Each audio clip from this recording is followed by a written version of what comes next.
Dua orang warga di Kelapa Nunggal, Kabupaten Bogor menjadi bulan-bulanan warga. Mereka dihajar usai dituduh akan mencuri saat pulang bekerja. Aksi tersebut terjadi di Desa Kelapa Nunggal Sabtu 5 Maret 2022. Mulanya, dua orang warga tersebut bertemu dengan seorang siswa yang baru saja pulang sekolah.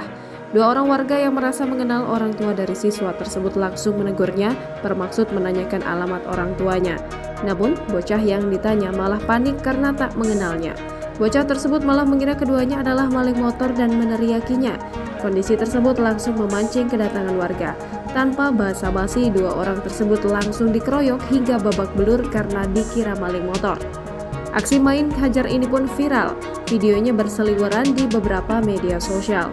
Namun setelah pihaknya melakukan pendalaman dan memeriksa beberapa saksi, termasuk terduga korban dan orang tuanya, diketahui bahwa itu bukan kasus pencurian, melainkan hanya kesalahpahaman.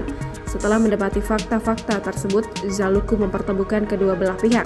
Mereka akhirnya sepakat berdamai dan tak memperpanjang kesalahpahaman tersebut.